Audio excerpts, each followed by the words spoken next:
할렐루야. 우리 서로의 얼굴을 마주하며 인사하도록 하겠습니다. 하나님의 평화가 당신과 함께하기를 원합니다.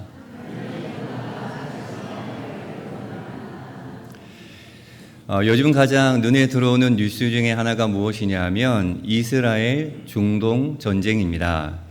2022년 2월에 시작된 우크라이나 러시아 전쟁은 지금도 계속되고 있으며 이 이스라엘 중동 전쟁은 전면전으로 접어들어 위기감이 고조되어 있으며 오늘 아침에 뉴스를 보니까 미국이 직접적으로 개입하겠다라는 그러한 속보가 있었습니다.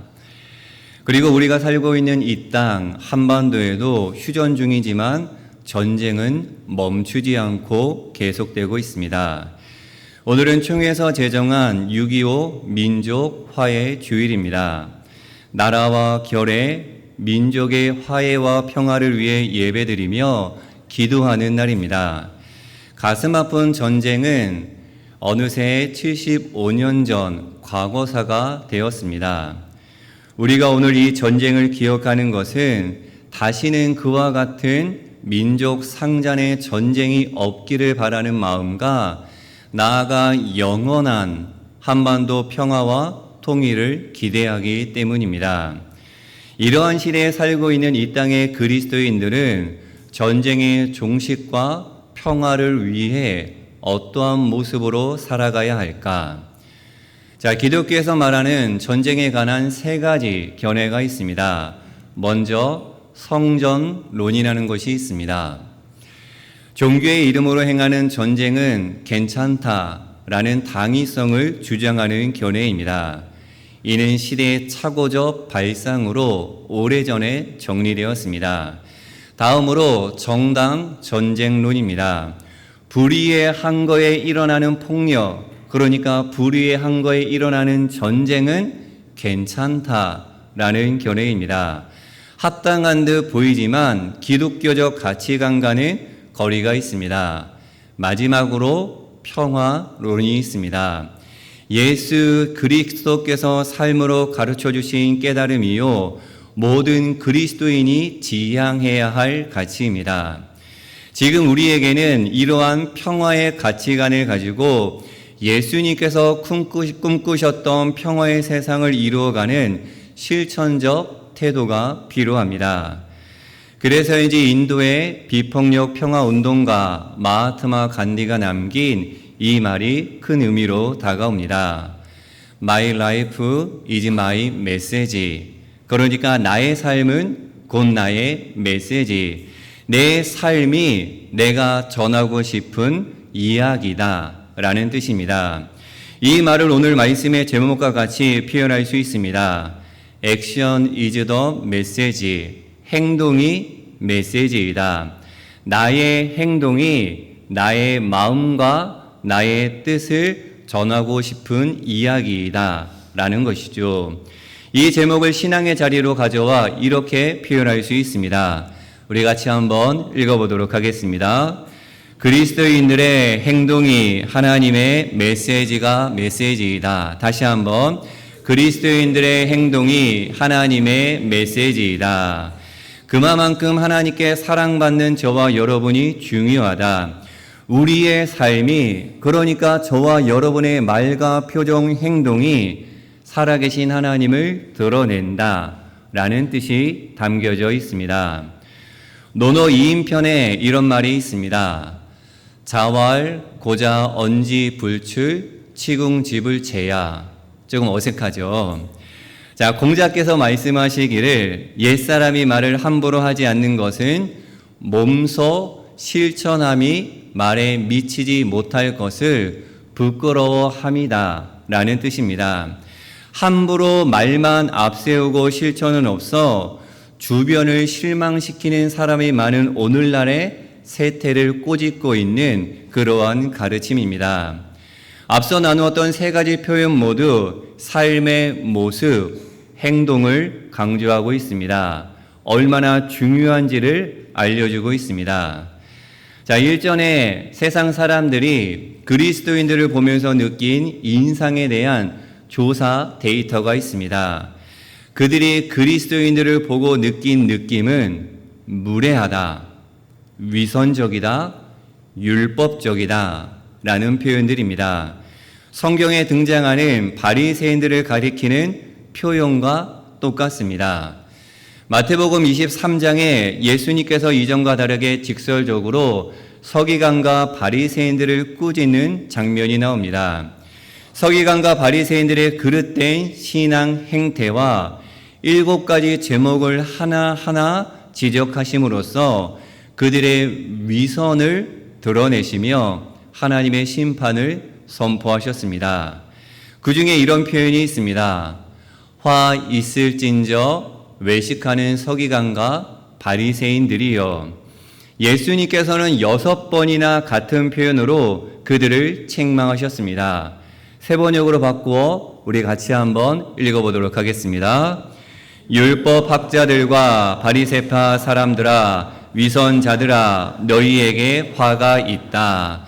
그러니까 겉과 속이 다르며 말과 행동이 다른 사람들입니다. 심지어는 말과 행동이 거짓으로 꾸며진 사람들을 책망하신 예수님의 표현입니다. 주님의 적이었던 바리새인들을 향한 이 표현이 오늘날 사람들이 그리스도인들을 바라보는 모습이라는 사실에 우리는 큰 충격을 받아야 합니다. 더 이상 말과 행동이 일치하지 않는, 더불어 그렇게 살려고 노력조차 하지 않은 그리스도인들이 전하는 예수님, 하나님 사랑, 평화, 이런 거에 대해 세상 사람들은 전혀 감동하지 않습니다. 납득되지 않는 것이죠. 뒤집어 곱씹어 생각하면 오직 예수님을 따르는 우리의 행동을 토대로 하나님의 살아계심을 우리는 드러내야 한다라는 사실을 깨달을 수 있습니다. 여러분, 말이 아닌 행동입니다. 오늘 함께 읽은 본문은 야고보서 핵심 구절입니다. 사람을 외모로 취하는 태도와 차별 대우하는 모습이 참된 믿음이나 사랑의 정신과 일치하지 않듯이 행함이 없는 믿음은 헛것이며 죽은 것이다라고 야고보 사도는 이야기합니다. 17절 말씀 읽어보겠습니다. 이와 같이 행함이 없는 믿음은 그 자체가 죽은 것이라. 아멘. 여러분, 찬찬히 생각해 보면 우리가 구원을 무엇으로 얻죠? 구원을 무엇으로 얻죠? 그렇죠. 믿음으로 얻습니다. 분명 구원은 믿음으로 얻게 됩니다.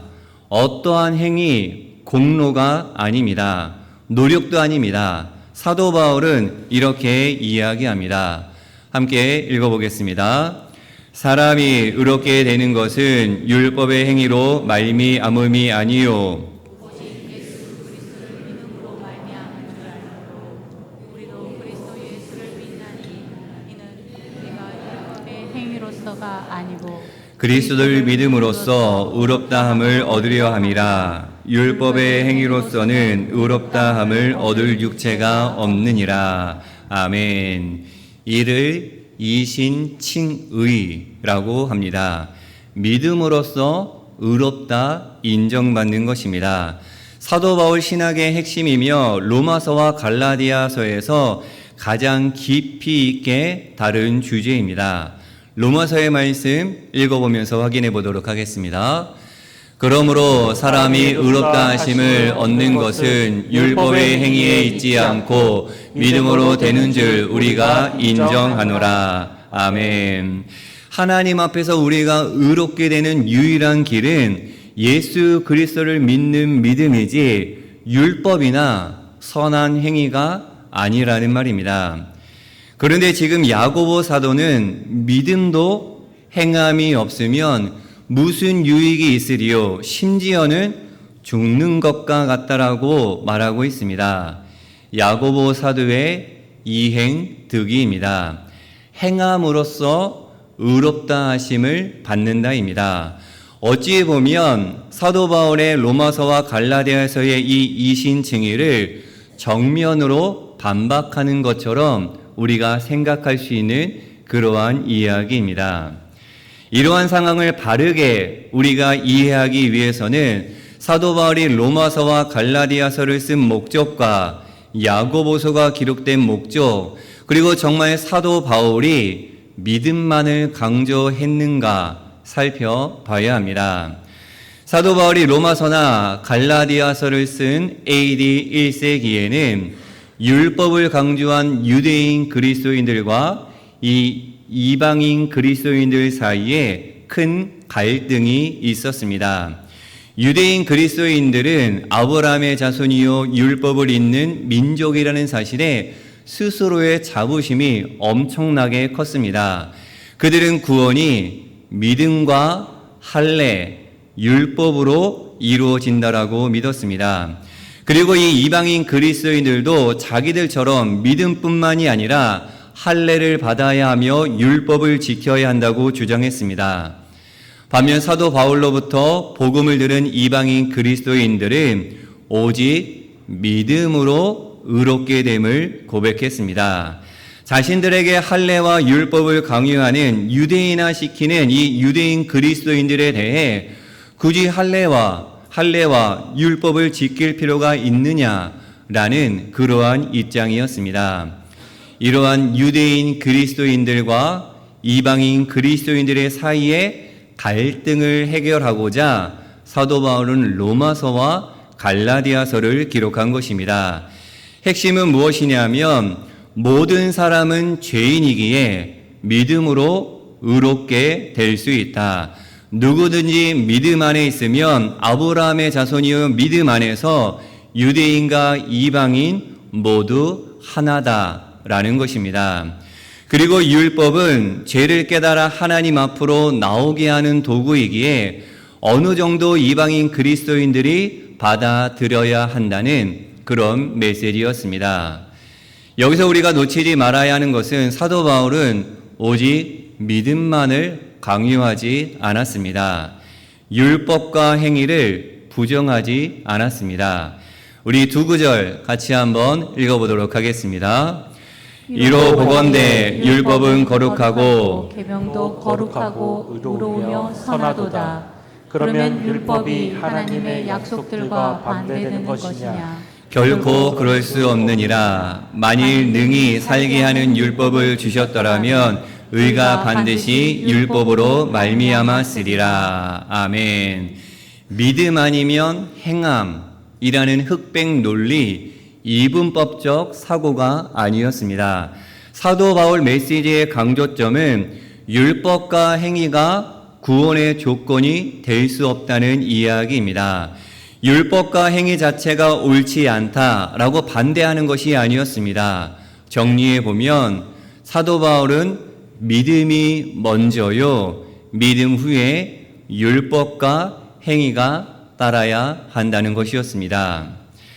야고보서가 쓰여질 당시 이 초대교회 안에는 구원에 관한 메시지를 잘못 해석하여 악용하는 자들이 참 많이 있었습니다. 이를테면 내가 믿음으로 구원받았으니 이제 내 마음대로 살아도 괜찮아 라는 생각입니다. 예수님을 믿는다라고 말은 하는데 행동으로 봐서는 절대 예수님을 믿는 사람의 모습이 아닙니다. 구원받은 사람이 할 만한 그런 행태가 아닙니다. 그럼에도 불구하고 나는 예수님 믿으니까 십자가 사랑 나는 믿어 뭘 더 바래 라는 식으로 고집을 피우며 막무가내로 배짱을 부리는 사람이 초대교회 안에 참 많이 있었던 것이죠. 이러한 사람들에 대해 초대교회 성도들이 제대로 반박하지 못했습니다. 율법이나 행위가 아니라 오직 믿음으로 구원받는다고 했으니 저들의 주장대로 저런 사람들도 다 구원받은 것 같고 그러니까 별로 할 말도 없고 질서가 안 잡히는 상황 속에서 야고보서가 기록된 것입니다. 핵심은 무엇이냐면 구원받은 자들은 믿음과 행함이 일치한다. 믿음 따로 행함 따로가 아니라 믿음은 곧바로 행함으로 이어진다는 것입니다. 사도 바울과 다른 점은 행위의 강조점을 두었던 것입니다. 행함이 하나도 없는 믿음, 그게 믿음이냐?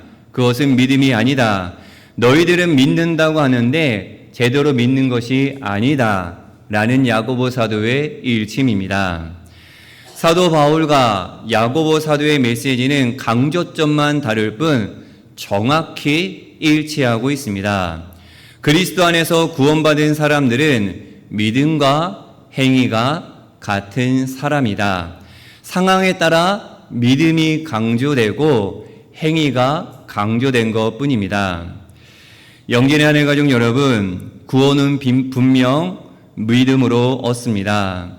하나님께서 나를 사랑하셔서 독생자 예수 그리스도를 보내주셨고 하나님 나라를 선포하시다 십자가에 못 박혀 나를 대신하여 죽으신 그 대속의 사실, 그리고 부활 승천하신 예수님께서 성령님을 선물로 보내주셔서 지금도 나와 함께 동행하시고 나를 인도해 주신다라는 믿는 그 사실을 믿는 믿음으로 우리는 구원을 얻은 줄로 믿습니다. 믿음으로 구원받은 사람은 자연스럽게 행동으로 믿음을 보이는 존재로 살아가게 됩니다. 믿음과 행동을 나무로 표현한다면 나무의 뿌리는 믿음이요, 거기서 자라는 가지와 기둥, 잎과 그리고 열매, 그리고 씨앗은 행위, 행동이라고 할 수가 있습니다. 그러니까 뿌리가 깊은 나무는 풍성한 열매와 잎과 씨를 뿌리는 것이죠. 그러니까 믿음이 깊은 사람은 행위로 드러날 수밖에 없습니다. 자라날 수밖에 없는 것이죠. 뿌리가 깊이 내렸다면 기둥과 가지가 자라고 잎을 이루며 열매를 맺고 씨앗을 뿌리는 그 이치와 맞닿아 있습니다. 하지만 오늘날 그리스도인들은 그렇지 않습니다. 믿음과 행동을 분리합니다. 왜냐하면 구원은 받고 싶은데, 쉽게 이야기하면 하나님 나라, 천국은 가고 싶은데 이 땅에서의 삶은 내 마음대로 살고 싶기 때문입니다. 여러분, 믿음과 행동을 분리하면 신앙생활 너무나도 재미있고 너무나도 쉽습니다. 하지만 이런 모습은 진정한 그리스도인이 아니요, 믿음도 진짜 믿음이 아닙니다. 우리는 이미 그리스도를 믿고 구원을 얻은 사람이요, 어떻게 살아가는 것이 믿음에 부합하는가 매 순간 질문을 하나님께 던지며 내 뜻을 내려놓고 하나님의 뜻대로 실천하려고 애쓰는 것, 그것이 바로 진정한 하나님의 자녀인 줄로 믿습니다. 그래서 이렇게 정리할 수 있습니다. 함께 고백하도록 하겠습니다. 진정한 믿음은 실천으로 완성된다. 말이 아니라 삶이요, 행동이요, 실천입니다. 이런 말이 있습니다. 부뚜막에 소금도 집어넣어야 짜다. 그러니까 손에 닿기 쉬운 위치에 있는 이 소금을 집어 음식에 넣지 않으면 아무런 소용이 없다는 뜻입니다. 아무리 쉬운 일이라도 실제로 우리가 움직이지 않고 행동하지 않으면 아무 소용이 없는 것입니다. 신앙생활도 마찬가지입니다. 하나님 사랑, 이웃 사랑, 서로 사랑을 말로만 하고 예배와 기도의 삶, 서로 사랑과 이웃 사랑, 그리고 이 나라와 민족, 나아가 창조 세계를 향한 실천적 행위가 없다면 아무 소용이 없는 것입니다. 야고보 사도는 이런 신앙을 지금 경계하고 있습니다. 바로 원하기는 저와 여러분의 신앙이 믿음과 행함이 일치되는 조화로운 신앙생활이 되기를 축복합니다. 영진의 하늘 가족 여러분, 실천을 강조한 야고보서의 가르침은 6.25 민족 화해주의를 지키고 있는 우리에게 의미심장한 메시지를 던지고 있습니다. 우리는 결단해야 합니다. 움직여야 합니다. 행동해야 합니다. 이 땅의 그리스도인들은 전쟁과 어떠한 불의에 대해서도 이것은 아니다라고 거부할 수 있어야 합니다. 또한 이미 전쟁의 아픔을 겪는 이웃들의 아픔에 공감하며 적극적으로 돌보는 일에 앞장서야 합니다. 무엇보다 평화를 위해 기도하고 전쟁과 폭력에 나와는 아무런 상관없어 무관심으로 동의하는 나 자신을 돌이켜야 합니다. 관심을 가지고 그들을 위해 내가 무엇을 할 수 있는가 찾아야 하는 것입니다. 남북, 북남의 평화 통일에 관심을 가지고 기도하며 움직여야 합니다. 세상 사람들은 이야기합니다. 이것이 현실적이지 않다. 아무런 소용없다. 불합리한 듯 보이지만 이 땅의 그리스도인들이 실천해야 할 모습임을 잊지 말아야 합니다. 사랑하는 영진할 가족 여러분, 액션 이즈 더 메시지, 나의 행동이 메시지가 되어 이 땅을 향한 하나님의 평화를 이루어갈 수 있는 저와 여러분의 신앙 생활이 되기를 축복합니다. 특별히 이 땅의 전쟁이 그치고 평화가 이루어져 모든 생명이, 모든 사람이 사람답게 삶을 누릴 수 있도록 여러분 관심 가져주시고 먼저 기도해 주시기를 바랍니다. 우리의 관심과 기도, 작은 실천을 통하여 평화를 이루어갈 수 있는 저와 여러분의 신앙, 이 땅의 모든 그리스도인들, 교회들이 되기를 예수님의 이름으로 간절히 축원합니다. 함께 기도하겠습니다. 평화의 하나님, 이 땅에 끊이지 않는 전쟁으로 아파하고 신음하는 생명들이 있습니다. 우리 그리스도인들이 그들의 아픔에 공감하고 기도하며 행동할 수 있도록 인도하여 주옵소서. 하나님께서 원하시는 것은 전쟁과 칼과 창은 거두고 쟁기와 보습을 만드는 삶인 줄로 믿습니다. 특별히 아직도 계속되는 한반도의 전쟁이 그치게 하시고 다시는 6.25와 같은 민족 상잔의 아픔이 일어나지 않게 하옵소서. 말로만 평화를 외치는 자가 아니라 평화를 일구기 위해 작은 움직임을 시작할 수 있는 우리 영진교회, 영진 한일 가족들이 되게 하옵소서. 믿음과 행함과 믿음이 하나 되는 진정한 그리스도인들로 저희를 세워 주옵소서. 예수 그리스도의 이름으로 기도하옵나이다. 아멘.